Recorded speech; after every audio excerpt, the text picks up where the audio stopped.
everybody, and welcome to Pomeroy Art Academy's Breakfast Club. And I'm going to show you how I created our mascot character, Tig, or my approach to character design. So let's get started. So this is kind of the approach I used in creating Tig. You know, I started out with a rounded head, a kidney bean body,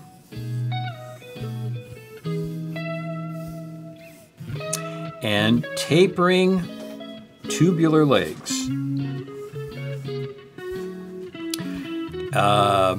Slightly tapering arms with balls for fist. A neckline. And then large pads for feet. Now, you know what? This is a basic recipe for a lot of different characters. I mean, it could go either way. I mean, if I were to take the body and elongate it, make it like a long hot dog shape, and the legs a little bit longer, make the feet even bigger,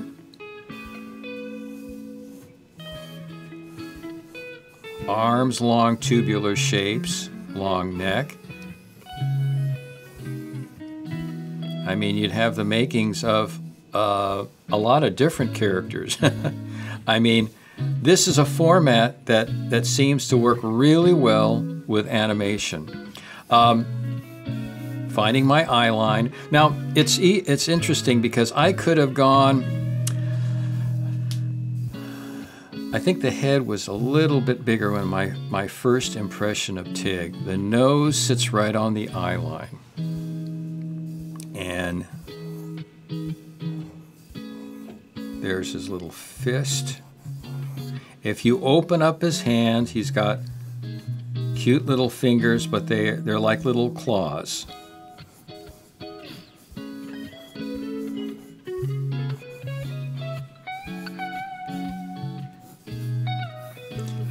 Tig started out as a collection of characters when I was designing a line of children's apparel appliques. And he was part of a collection of characters that I called Dino-Mites. And he is a saber-toothed tiger. And his design has evolved over the years.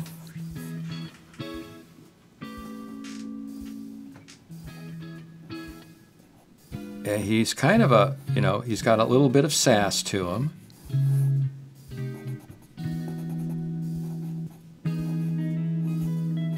Little bead eyes.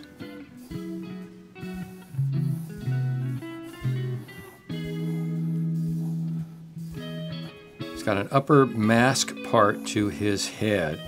That is defined by his eyebrows right there. And then his big ears. Fur coming off the sides of his cheeks.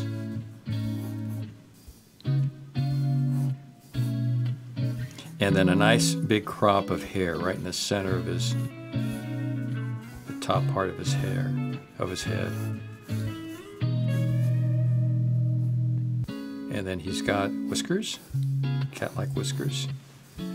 And then his feet are these tapering tubes. If you take a tapering tube shape like that, it becomes the good basis for a leg, whether it's a long leg or a short little stubby one like his.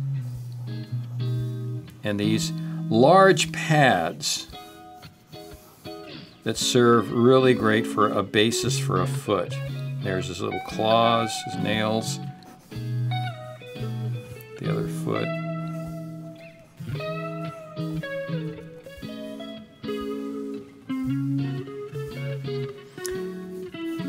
And then he has a tail that's about as long in length as his arm. It extends from his behind. This would be a darker orange color, and his face would be kind of a pale tan color, ivory color. face color would be the same as his tummy color.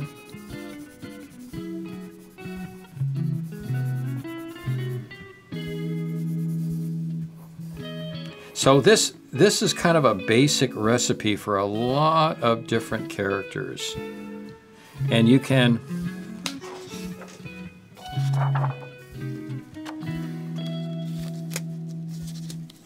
try all kinds of different shapes. I mean, the sky is the limit. I know on lesson 8 of our introduction to animation, we've got a whole different selection of different types of characters that you can look at. So that would be lesson 8 on our introduction to animation on Pomeroy Art Academy. But I mean, there's all kinds of different body shapes. What I like to do is tell my students, go ahead and just draw cubes, circles, and pyramids for a while, and start to visualize a character or a character's head in that shape. Just start that as a basis for, you know, a character design.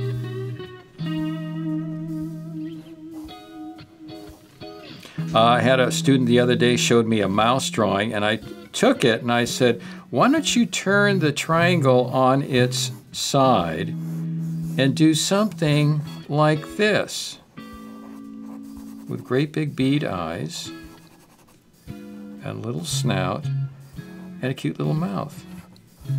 And they liked that idea. But it gave a nice basis for a little cute little character. Attach a ball to that with little feet and a tail. You can have the beginning of a little character. All kinds of combinations. When you're thinking in terms of body types, once again, taking a circle, adding a cube, and tapering arms,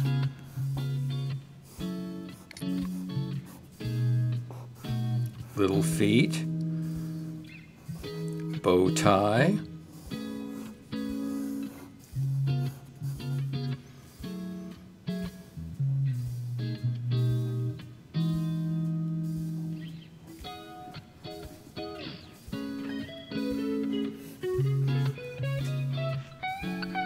spectacles. I mean, you can have fun just playing with shapes.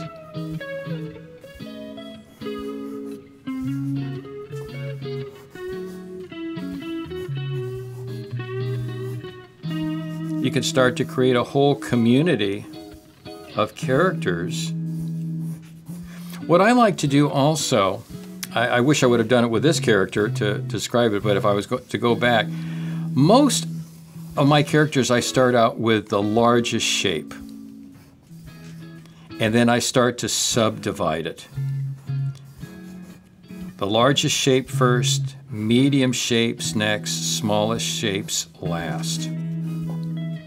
So I start out with something like that, and then I start to subdivide it. What I want to do, though, in the character design, and this is just my approach, my taste, is I like to keep all of the minute details in one particular area. So if I were going to have this guy's vest, I wish I would have made it higher up here.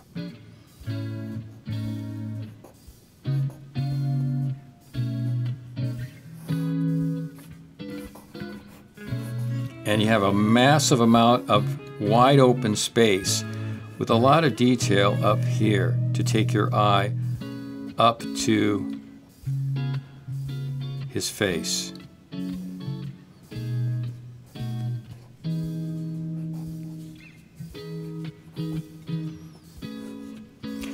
So the majority of the detail will will be right up in here.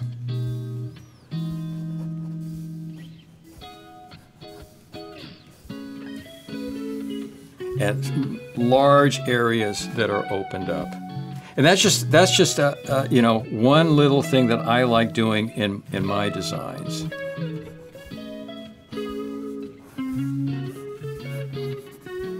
And then of course when you color this, that adds a whole different dimension to it also. Most of my students, when they you know, talk about character design, I ask them to write a biography about the character. What is this character like? You know, is he a benevolent character? Is he mean? What is he? You know, and I start from there. I ask them to kind of create a biography of a character, and then you start sketching. You start sketching.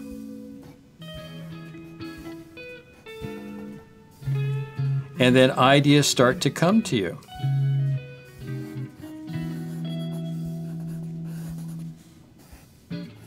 You know, and you get ideas about shapes. Here's, I just started out with a great big C shape for the body on this character. Large ears, beard, wavy beard pattern, thin, spiderly little arms and hands.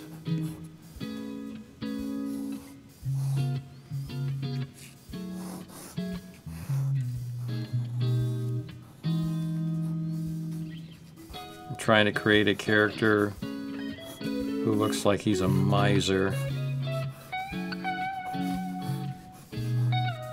Large feet. And you just start playing with shapes.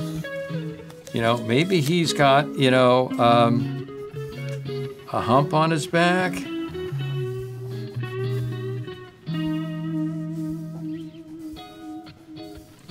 Maybe these eyebrows are just gigantic.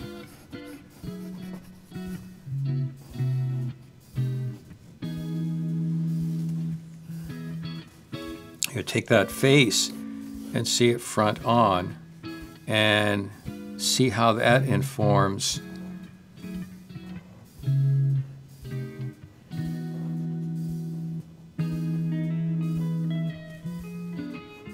the rest of the design. Long nose. You've taken a rectangle or a bullet shape and you created an eye line way up here.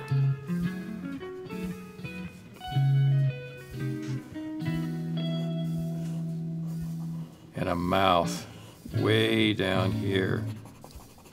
Maybe the hair comes out like that. Ears that flop over.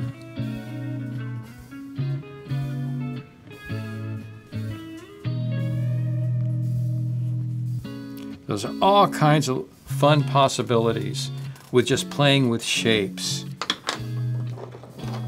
You know, if you are attempting to, you know, animate or design a princess character, there are basic shapes, you know, that work really well with like heroes. The chest as a crescent moon with a rectangular head and a tapering neck, tapering arms, muscular arms for shoulders and arms, thin waist. You know, that works well for a superhero type character.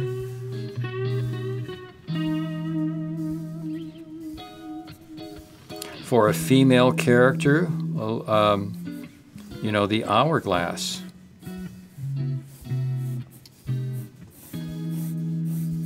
Works really well.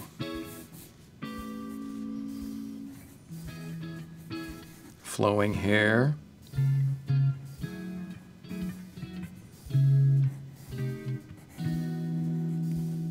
And if it's a princess, maybe her hair is up.